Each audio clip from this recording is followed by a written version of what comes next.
안녕하십니까, 공병호입니다. 경제가 참 어렵습니다. 봉급생활자들은 피부로 좀 덜 느끼겠지만 자기 사업을 하는 사람들은 아주 심각하게 느낍니다. 좋지 않아도 너무 좋지 않다, 이렇게 평가를 내릴 수밖에 없습니다. 실물 경제 상황은 현재 어떤가? 이런 질문에 대한 답을 한번 찾아보겠습니다. 자영업 경기는 어디나 바닥일지 모르는 상황으로 꺼져가고 있습니다. 매출액이 반토막 난 경우는 비일비재합니다. 한국은 여러분도 잘 알다시피 다른 나라에 비해 가지고 경제 규모라든지 경제 성장 단계에서 미뤄보면은 자영업 비중이 아주 높은 나라입니다. OECD 평균이 15.3% 정도 되는데 한국은 25.1% 됩니다. 무려 평균보다도 10% 정도 높습니다. 미국과 일본은 참고로 각각 6.3%하고 10.4%에 지나지 않습니다. 자영업 비중이 높다는 이야기는 그만큼 자영업이 고용을 많이 흡수해주고 있다, 이렇게 볼 수가 있습니다. 그러니까 자영업이 부실해지면 그만큼 실업자가 늘어날 수밖에 없다는 것이고, 그것은 고스란히 재정이 부담해야 될 부담이 커진다는 뜻을 말합니다. 중소기업 상황도 자영업 못지않게 심각합니다. 우리나라의 중소기업은 2017년 말을 기준으로 해서 한 630만 군데가 있습니다. 고용 인력은 1,599만 명 정도를 갖고 있습니다. 기업 수의 99.9%, 그리고 고용의 80.9%를 중소기업들이 담당하고 있습니다. 최근 중소기업은 사중고로 고생을 하고 있습니다. 내수 경기 악화, 수출 부진, 최저임금 급등, 근로시간 단축, 참으로 어려운 환경에 처해 있습니다. 현재 중소제조업 상황을 알려면 바늘공단 등의 산업단지를 방문해 보면 쉽게 느낄 수 있습니다. 곳곳에 공장이 문을 닫고 공장 임대를 알리는 현수막이 요란합니다. 중소기업의 어려움은 통계자료도 쉽게 확인될 수 있습니다. 국내 중소기업의 매출액 증가율은 2015년도에 3.88%, 2017년도에 7.66%, 그러나 그 다음에 급감하게 됩니다. 2019년도 1분기에 마이너스 7.3%, 2019년 2분기에 마이너스 0.5%를 자랑하고 있습니다. 중소기업의 상황을 우리가 짐작할 수 있는 것은 영업이익으로 이자를 갚을 수 없는 이른바 좀비 기업들 숫자가 아주 크게 드러나고 있습니다. 영업이익으로 금융이자도 갚지 못한 이른바 좀비 기업의 비율은 2014년만 하더라도 38.2%에 지나지 않았습니다. 그러나 2017년도에는 44.1%, 그리고 2018년도에는 47.2%까지 급등합니다. 전체 중소기업 가운데 50% 정도가 영업을 해서 이자를 못 갚는다는 이야기 나옵니다. 다음 질문 살펴보겠습니다. 어디서부터 잘못되기 시작했는가? 한국 경제의 위기의 실상은 그동안 반도체 때문에 상당히 많이 가려져 있었습니다. 외환위기 이후부터 2008년도 글로벌 금융위기까지는 비교적 한국이 선전했습니다. 썩 좋은 상황은 아니지만 상대적으로 좋은 시기였다, 이렇게 볼 수 있습니다. 거시경제에 관한 자료를 살펴보다 보면 흥미로운 현상에 주목하게 됩니다. 2011년이나 2012년부터 생산성 하락이 눈에 두드러질 정도로 드러나게 됩니다. 여기다가 임금 상승률은 항상 생산성을 웃돌게 됩니다. 한국 경제 위기론의 시작은 생산성 통계로부터 뚜렷하게 2011년부터 2012년 사이에 시작점을 해서 계속해서 하락세를 기록하게 됩니다.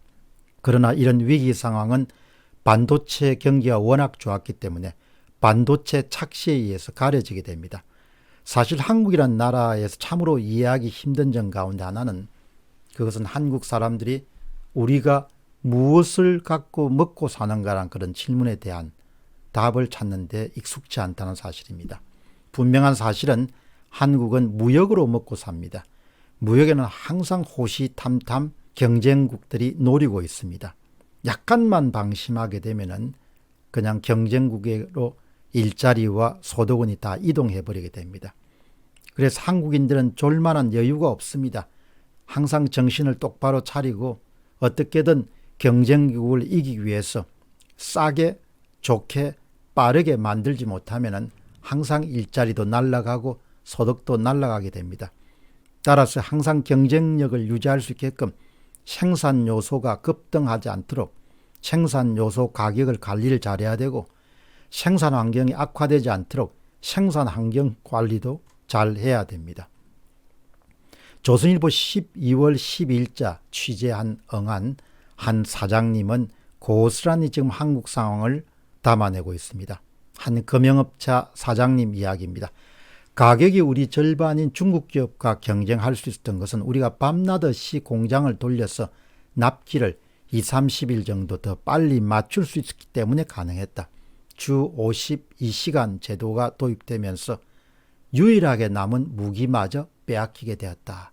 이런 것을 정치하는 사람들이 모를 겁니다. 현장 소리를 들을 기회가 없기 때문에. 그러니까 자기가 잘 모르는 분야에 계속 개입해가지고 완전히 그냥 생산 현장을 망가뜨리는 것이죠. 금영사장님 이야기 들어보시기 바랍니다. 주 52시간 근무제를 도입해가 우리에게 남은 유일한 무기마저 다 빼앗고 말았다는 것이죠. 한마디로 현장을 모르는 사람들이 허황된 정책으로 자국 산업을 완전히 묵사발로 만들고 있는 겁니다. 문재인 정부가 범한 실책 가운데 가장 큰 것은 최저임금을 급등하는 겁니다. 장하상이나 홍장표 같은 백면 선생들이 제안한 정책을 덜컥 수용해가지고 한국의 경제 전반에 씻을 수 없을 정도의 타격을 미쳤습니다. 아직도 한국의 집권 세력들은 전혀 정신을 못 차리고 있습니다. 그들은 월말이면 꼬박꼬박 봉급이 나오기 때문에 지금 경제 상황이 얼마나 재앙적 상황인지를 전혀 모르고 있습니다. 한마디로 임금을 올려 성장할 수 있다는 그런 주장은 너무나 황당한 주장이죠. 소득을 올려 성장할 수 있다는 것은, 그런 것은 족보가 아예 없습니다. 경제학에. 굳이 족보를 따지자면 총수요 정책에 해당합니다. 수요를 증가시켜서 경제를 활성화시킨다. 그러나 그런 총수요 정책에 먹혀 들어가는 것은 대공황처럼 완전히 경제가 죽었을 때 상태고, 경제가 평상시 상태 같으면은 총수요 정책을 가지고 나라 경제를 살릴 수가 없죠. 가장 주인공은 총공급 정책이고, 그 다음에 보조가 총수요 정책이 돼야 되는 것이죠. 이렇게 경제학에 족보가 없는 정책을 제시한 학자들은 총수요 정책이 우선이다, 이런 믿음을 갖고 있기 때문에 지금 한국 경제를 만신창으로 만들어버린 겁니다. 결과적으로 문재인 정부의 비극은 소주성, 소득주도 성장, 임금주도 성장을 덜컥 시작한 것에서부터 시작됐습니다. 여기다 더욱더 황당한 것은 주 52시간 근무제도를 도입해가지고 노동 투입 시간 자체를 그냥 줄여버린 겁니다. 한 나라가 성장한다는 것은 세 가지가 결합될 때 가능합니다. 생산성이 올라가거나, 노동 투입이 증가하거나, 아니면 자본 투입이 증가하거나. 이 가운데서 주 52시간 근무제는 노동 투입 시간 자체를 그냥 강제적으로 줄여버린 겁니다. 그러니까 어려움이 발생할 수밖에 없죠. 지금 정부가 하고 있는 일은 소주성의 폐해가 점점 커지고 있기 때문에 이것을 세금으로 때우는 세금 주도 성장을 하고 있는 겁니다. 소득 주도 성장이 실패하니까 다시 이제 세금 주도 성장으로 나간 겁니다. 세금을 퍼부어서 어떻게 나라 경제를 살릴 수 있겠습니까? 이건 역시 족보에 없는 그런 정책입니다. 이렇게 계속 가게 되면 한국은 어려운 상황을 벗어날 수 없을 뿐만 아니고 장기적인 경제 침체에다가 급증하는 재정 수요에다가 세원 확보를 위해서 또 세금을 올릴 수밖에 없고, 그렇게 하면 경제 위기 상황을 맞을 수밖에 없을 것이다. 지금 정부가 해야 하는 것은 복잡하거나 어렵지가 않습니다. 우선 최저임금을 한 3년간 동결하는 겁니다. 그래서 지난 2년간 오른 것을 희석시켜 가지고 경제에 대한 충격을 완화시키고 제거하는 쪽으로 나가야 됩니다. 이게 정치적으로 굉장히 어려운 결정이라는 것을 압니다. 그러나 그런 어려운 결정을 내리지 못하면 한국 경제는 완전히 망가질 것으로 봅니다.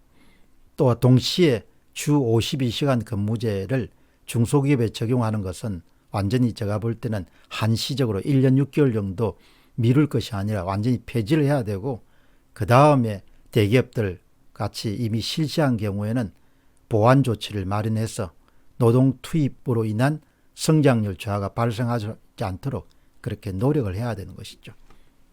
일단 두 가지만 최저임금제에 대한 수선하고 주 52시간 근무제에 대한 수선, 이 두 가지 정도만 좀 제대로 빠른 시간에 실시해도 한국 경제가 완전히 망가지는 것을 피할 수 있지 않겠느냐, 그런 생각을 하게 됩니다. 현재 상황이 너무 어렵습니다. 그래서 정말 정책을 담당하는 사람들이 정신을 차리고 현장을 직시하고 두 가지부터 문제 해결을 물꼬를 틀 수 있어야 될 것입니다. 공병호였습니다. 감사합니다.